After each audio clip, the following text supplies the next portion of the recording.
Hello बच्चों, चलिए प्रश्न पढ़ते हैं। प्रश्न दिया गया है, स्लाइडिंग फिलामेंट सिद्धांत की सबसे अच्छी व्याख्या की जा सकती है।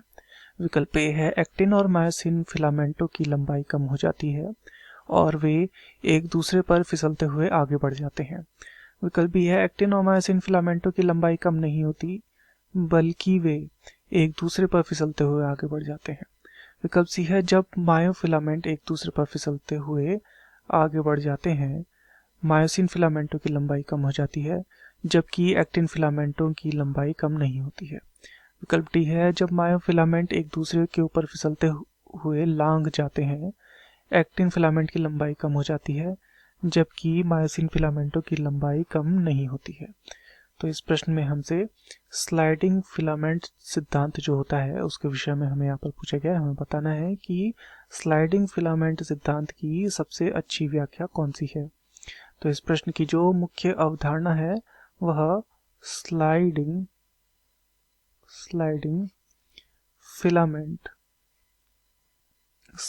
फिलामेंट जो सिद्धांत है इसके विषय में है।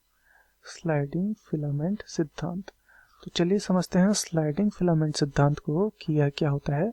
तो जो स्लाइडिंग फिलामेंट सिद्धांत होता है यह मांसपेशियों में जो बल उत्पन्न होता है, मांसपेशियों में जो बल उत्पन्न करने हेतु यह कैसे अनुबंधित होता है उसके बारे में यह हमें बताता है। क्या जो मांसपेशियां होती हैं, मांसपेशियों में जो बल उत्पन्न करने हेतु यह कैसे अनुबंधित होते हैं।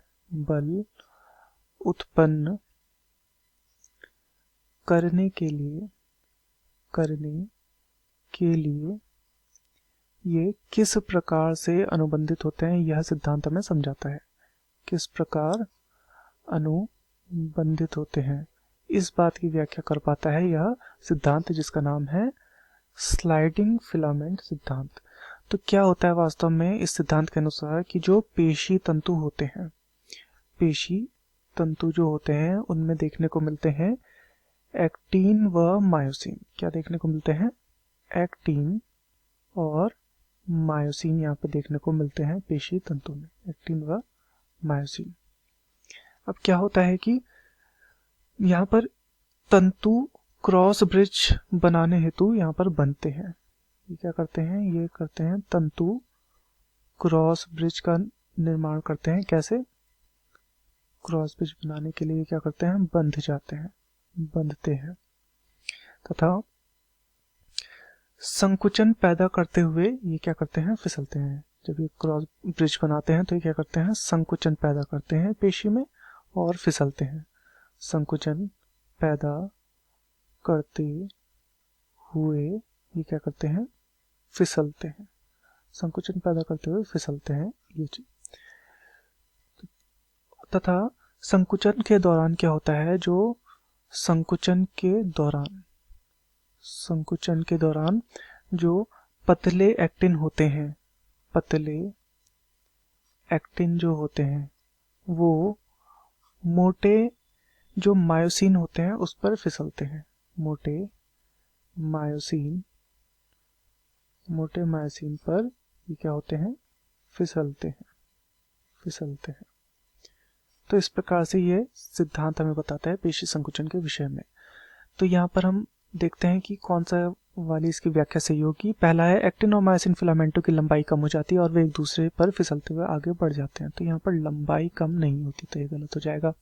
विकल्प भी है, एक्टिन और मायोसिन फिलामेंटों की लंबाई कम नहीं होती, बिल्कुल यहाँ पर कम नहीं होती बल्कि वे एक दूसरे पर फिसलते हुए आगे बढ़ जाते हैं।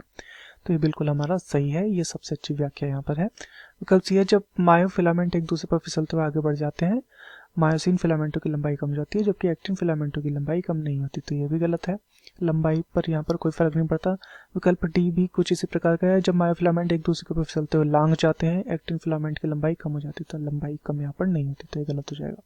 तो दिए गए प्रश्न का सही उत्तर होगा विकल्प बी, एक्टिन और मायोसिन फिलामेंटों की लंबाई कम नहीं होती बल्कि वे एक दूसरे पर फिसलते हुए आगे बढ़ जाते हैं। मैं आशा करता हूँ आपकी यह समझ में आया होगा। धन्यवाद।